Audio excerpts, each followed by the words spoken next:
Assalamualaikum, jumpa lagi di channel Bas Bimble Arek-arek Surabaya. Masih bersama saya Pak Muklis. Melanjutkan video saya sebelumnya tentang pembahasan latihan-latihan soal ujian sekolah matematika jenjang SMP yang part 2. Kali ini kita akan bahas yang part 3 bagian terakhir, yaitu soal nomor 21 sampai dengan soal nomor 30. Yowis, ojo suwen rek, ayo langsung budal.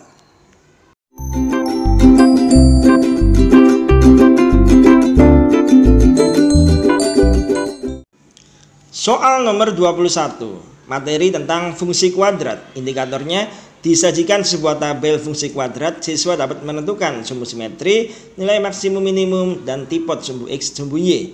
Tipe soalnya PGK atau pilihan ganda kompleks. Soalnya seperti ini ya. Diketahui fx sama dengan x kuadrat minus 2x minus 3 sama dengan 0 dengan domain min 2. X-nya dari min 2 sampai 4 ya. Di sini. Ini ada tabelnya. Jadi ketika X-nya min 2 itu nilai fungsinya 5 ya. Ini kalau dirinci X kuadratnya 4, min 2X-nya 4, min 3 tetap min 3. Nah, kalau digabungin ke dalam bentuk X kuadrat min 2X min 3 jadinya 5. Nilai fungsinya 5. Nah, ketika X-nya min 1 nilai fungsinya 0. Ketika X-nya 0 nilai fungsinya min 3 dan seterusnya. Dari tabel di atas, pernyataan-pernyataan berikut yang benar adalah yang pertama, sumbu simetrinya sama dengan X sama dengan 1. Sumbu simetri ya, X sim saya bisa menulisnya, itu rumusnya min B per 2A.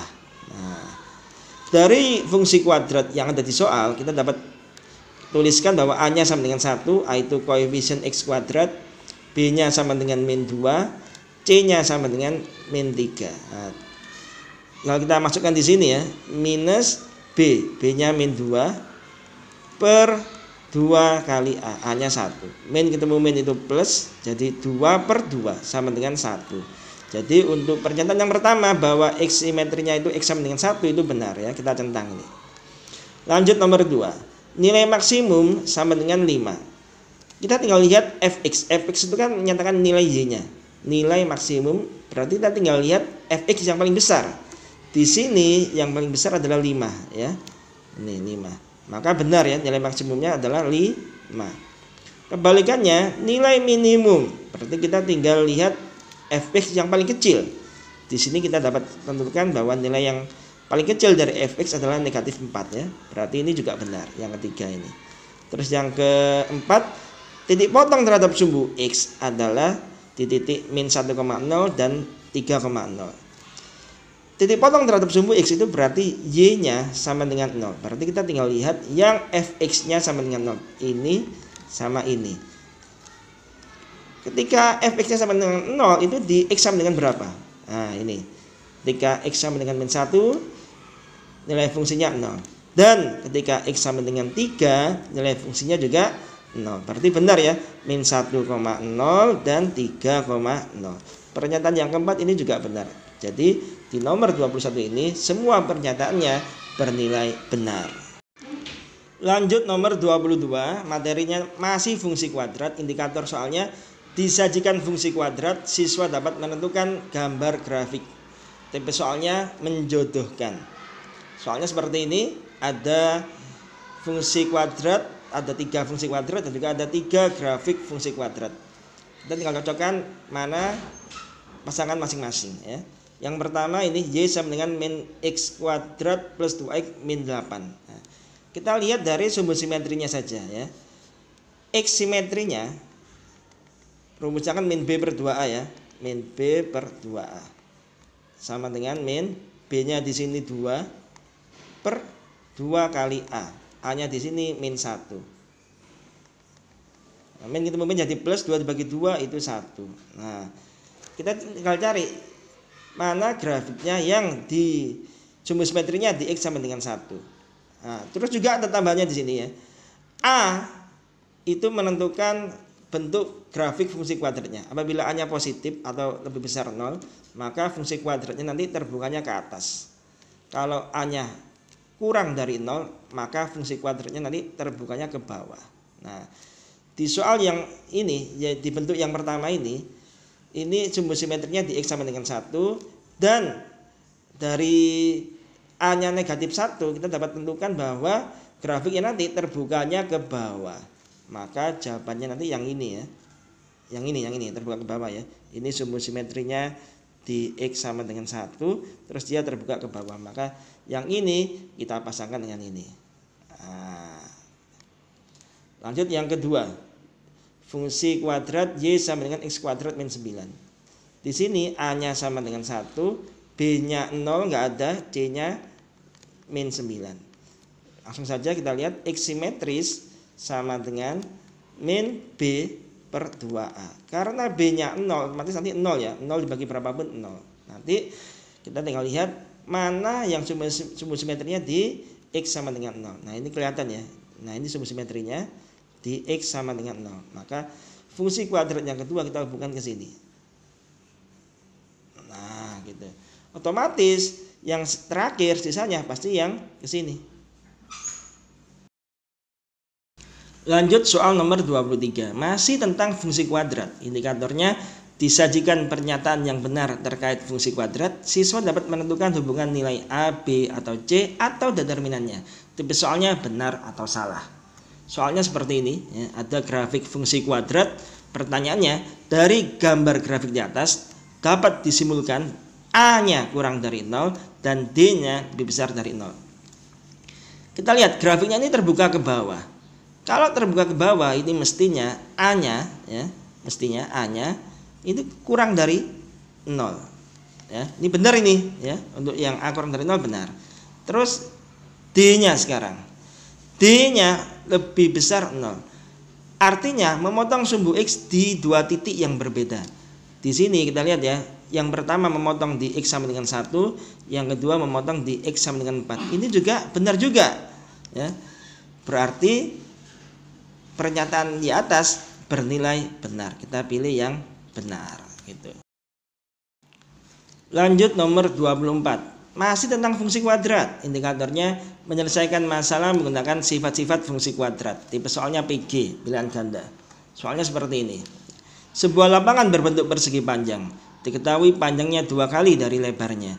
Pada tepi sebelah luar 3 sisi lapangan tersebut dibuat jalan yang lebarnya 2 meter. Jika luas seluruh jalan atau yang diarsir pada gambar adalah 128 meter persegi, maka luas lapangan tersebut adalah, yang ditanyakan adalah luas lapangan yang warna hijau ini ya. Dikatakan bahwa panjangnya ini 2 kali dari lebarnya. Berarti kalau lebarnya kita tulis X, maka panjangnya 2X. Terus lebar jalannya itu 2 meter. Berarti ini ke sini juga 2 meter, ini ke sini juga 2 meter. Kalau diukur secara keseluruhan, panjang total persegi panjang ini itu adalah 2X ditambah 2 ditambah lagi 2. Berarti 2X plus 4. Sedangkan lebarnya ya, lebar total ini dari sini ke sini itu adalah X ditambah 2. Kita tulis di sini ya, X ditambah 2. Nah, seperti ini. Terus luas total itu kan nanti terdiri dari 2. Yang pertama, luas lapangan ditambah luas jalan. Nah, luas total berarti kan ini 2X ditambah 4, ini 4 ya. 2X ditambah 4 dikali ini lebarnya ini X ditambah 2. Sama dengan luas lapangan. Luas lapangan berarti 2X kali X ya. Langsung saja 2X kuadrat berarti 2X kali X, 2X kuadrat ditambah luas jalan. Luas jalan bisa diketahui yaitu 128. Nah, kita jabarkan dulu yang ini 2X plus 4 dikali X plus 2. Nanti ketemunya 2X kuadrat plus 8X plus 8 ya. Caranya SCTV ya, satu untuk semua ya. Ini kali ini kali ini, terus ini kali ini kali ini. Sama dengan 2X kuadrat plus 128. Nah, ini 2X bisa coret ya. Nah, kalau salah satu pindah ruas jadi min. Nah, nanti mencoret bentuk yang lain. Nah, berarti tinggal ini 8X plus 8 sama dengan 128. 8X sama dengan, kalau 8 kita pindah ruas kan jadi min. 128 dikurangi 8 tinggal 120. Sehingga X sama dengan 120 dibagi 8. Langsung ya, jawabannya 15. Oke. Yang dicari adalah luas lapangan. Luas lapangan, kalau cari rumus, ini kan 2E kali X, yaitu 2X kuadrat. Berarti sama dengan 2 dikali 15 kuadrat. Sama dengan 2 dikali 225, sama dengan 450. Jadi nomor 24 jawabannya yang D. Lanjut soal nomor 25. Materinya tentang transformasi. Indikatornya disajikan sebuah titik P, yaitu koordinatnya A, B. Siswa dapat menentukan bayangan dari dua transformasi, refleksi dan rotasi. Tipe soalnya isian. Soalnya seperti ini ya. Bayangan titik A di koordinat min 6,3 setelah direfleksikan terhadap sumbu Y, kemudian dirotasikan sejauh 90 derajat searah jarum jam dengan pusat O 0,0 adalah, teorinya dulu kalian harus paham ya. Suatu titiknya itu misalkan X, Y. Apabila direfleksikan ya, direfleksikan terhadap sumbu Y, maka koordinat yang Y itu tetap, yang X jadi min. Nah, seperti ini. Ini teori yang pertama. Terus yang kedua, ini rotasi 90 derajat ya. Suatu titik X, Y kalau dirotasi sebesar 90 derajat, ini nanti bayangannya adalah Y sama X tukar tempat, terus yang kanan, yang sini itu ditambahi min. Nah, seperti itu. Jadi di soal ini titik A koordinat mula-mulanya min 6,3. Terus direfleksikan terhadap sumbu Y. Maka secara teori ya, yang kanan tetap, yang kiri dikasih min. Berarti min 6 kalau dikasih min jadi 6, yang kanan tetap. Nah, jadi 6,3. Lanjutnya dirotasi, rotasi sejauh 90 derajat. Teorinya posisinya dibalik, terus yang sebelah kanan dikasih min. Kita terapkan di sini. Posisinya dibalik 3,6, yang sebelah kanan dikasih min. Nah, sehingga jawaban akhirnya ya ini 3,6. Kita tuliskan di sini. 3,-6. Selesai. Soal nomor 26, materi transformasi. Disajikan 4 buah gambar yang mencakup refleksi, rotasi, dilatasi, translasi. Siswa dapat mengidentifikasi transformasi tersebut. Tipe soalnya menjodohkan. Soalnya seperti ini ya. Nah, ada gambar, ada jenis transformasi. Pertama yang ini dulu. Ini kan kelihatan ya, gambarnya ada segitiga dari kecil menjadi besar. Itu berarti mengalami pembesaran karena ada perkalian. Nah, ini berarti dilatasi itu ya. Oke, ini dilatasi. Terus yang ini kan pencerminan ya. Dari seperti ini dicerminkan terhadap sumbu X jadi seperti ini. Ya, ini berarti refleksi. Ini ke sini. Terus ini dari sini berubah jadi ini. Ini namanya rotasi, perputaran. Nah, diputar 90 derajat. Nah, berarti ini nanti pilihnya ke sini. Terakhir ini pergeseran atau translasi. Karena apa? Tidak ada yang berubah bentuk gambarnya, hanya posisinya saja yang berubah. Ini ciri-ciri dari translasi atau pergeseran. Ini ke sini. Oke, selesai. Lanjut soal nomor 27, materinya tentang kekongruenan. Indikatornya siswa dapat menentukan sisi-sisi atau sudut yang sama bila diberikan 2 buah bangun kongruen berupa teks. Tipe soalnya PG, pilihan ganda. Soalnya seperti ini ya. Diketahui segitiga KLM dan segitiga NOP kongruen. Jika panjang KL 20, KM 25 dan LM 30, maka dapat disimpulkan bahwa, nah ini ada 4 ini, kita pilih yang mana yang benar. Pertama anak-anak, kita buat dua segitiga yang kongruen ya. Yang pertama ini segitiga KLM, yang kedua segitiga NOP. Tapi kita tidak tahu mana titik K-nya, mana titik L-nya, kita belum isi. Kita akan mulai mengisinya satu persatu ya. Panjang KL sama dengan 20 cm. Nah, mana KL? Kita kira-kira saja, kita sembarang. Pertama ini sembarang ya. Misalkan ini KL 20. Kita tulis di sini KL 20. Terus KM 25. Otomatis KM itu yang ini ya, nggak ada lagi ya. Ini sudah ada K, maka M-nya pasti di sini. Kita tulis di sini 25. Dan LM 30.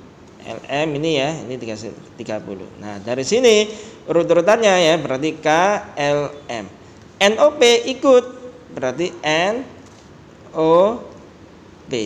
Dengan panjang-panjangnya persis seperti KLM, 20, 30, 25. Nah, kita tinggal lihat mana yang benar. NO sama dengan 20. Benar ya ini ya? NO sama dengan 20. Oke, maka jawabannya yang A. Kalau kita cek lagi NP 30, salah ya, yang benar 25. Terus lagi LP 35, nggak ada ya, LP nggak ada ya. Terus OP 25, salah ya, OP yang benar 30. Oke, itu cara membuktikan. Berikutnya soal nomor 28, materinya tentang kesebangunan. Disajikan stimulus berupa teks atau gambar, siswa dapat menyelesaikan masalah sehari-hari terkait kesebangunan. Tipe soalnya isian. Soalnya seperti ini. Sekelompok siswa yang mengikuti pramuka akan mengukur lebar sungai tanpa menyeberanginya. Mereka menancapkan tongkat-tongkat pada titik B, C, D, dan E seperti gambar di atas. Ini ya gambarnya ya.